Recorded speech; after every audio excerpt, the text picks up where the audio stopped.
Hi, everybody. My name is Jonathan Pressley, and today I'm going to be talking about my research that I've been doing in the tree ring lab at San Francisco State University. The title of the research is The Applications of Tree Ring Anatomy in Paleotemperature Reconstructions in California. So dendrochronology is the field that I work in, and it involves the study and dating of annual rings in trees.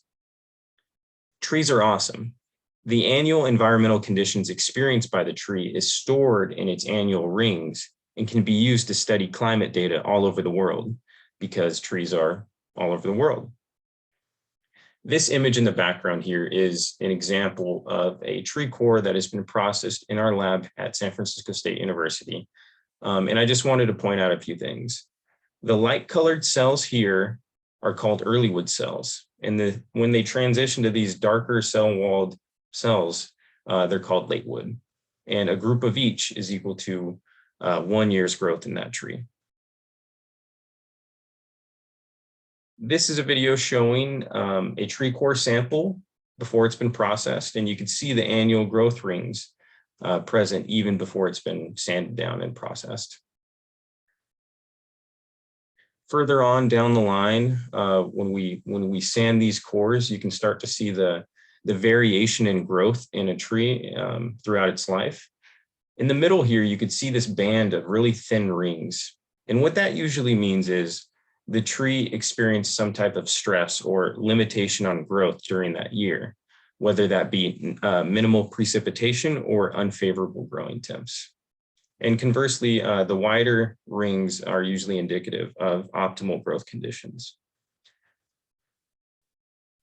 So for my research, I want to find which cellular property, such as cell wall thickness or lumen area, how big the cell is completely, acts as an indicator for temperature limitation in typically moisture limited trees in the Sierra Nevada range of California. Alrighty. Some difficulties though in California with creating these temperature reconstructions is California just doesn't have a very long instrumental record. It reaches back into the 1800s, but most reconstructions done in California don't use that data. They start in the 1900s and move forward just because there's more stations recording the weather, and there's just more data overall. So that's one problem. Another being traditional tree ring properties respond more directly to moisture variability in California. Even trees that are typically more temperature limited, like trees that grow at higher elevations, respond more to temperature stress than they do moisture. In California, some trees still exhibit a moisture limitation even at high elevations, which can be tricky to deal with. In my research, I will use wood anatomical analyses to explore its validity in creating these paleotemperature reconstructions in California. Paleo just meaning before the instrumental record. This is a look at some cell properties that we'll be studying in my lab. So one of these boxes is one cell.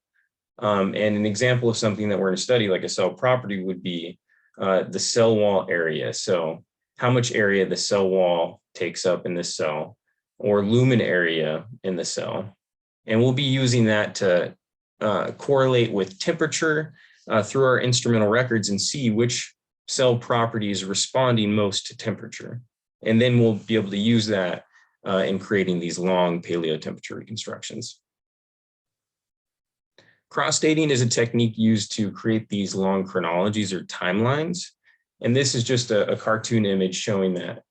We usually start with the living tree, and we assign a year to each ring in the tree dating back to when it was formed. And then we could use similar bands and rings in nearby stands to cross-date to another sample. So we could line up the ring growth, say 1900 in this tree, to this tree that might be much older. So we can extend our chronology and make a bigger timeline. This is a study that was done in Europe. There's a team there that is kind of leading the front in wood anatomy research. And I'm just going to break down this figure for you a little bit. On the x-axis at the bottom, it shows month of year. And on the left y-axis, it is showing different variables that are measured, like cell wall thickness, maximum density in the late wood. And these are all anatomical variables here at the top. And they're correlated to temperature. So how well each of these variables respond to temperature. And you can see that most of the anatomical variables in this study have the strongest correlation to temperature, which is really cool and exciting for us. What they also showed in this study is that they didn't have to use very much statistical detrending in their research, and that these anatomical variables still performed very well. Okay, so how are we going to do this? This is the machine that we have in our lab. The method is called gigapixel photography. And you can see a tree core sample here and a high-powered camera. And what it does is it takes up to 1,000 photos at varying focal depths along the core.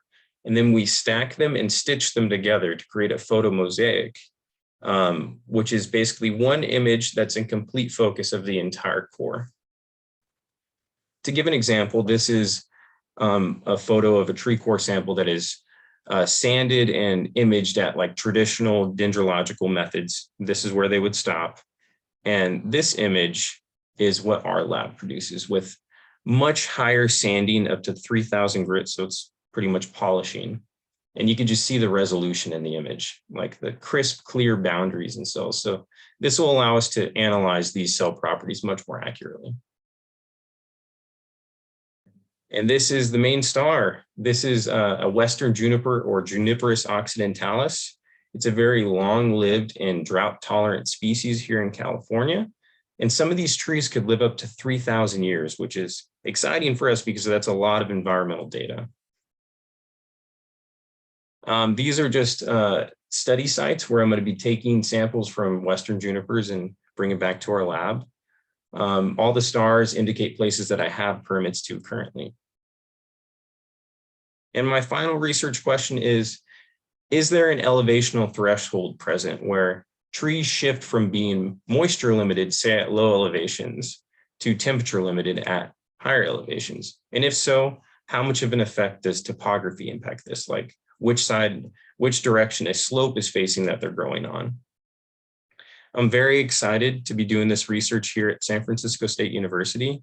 I'm grateful to my advisor, Dr. Alexander Stein, and just excited to see what comes out of this research and further the field.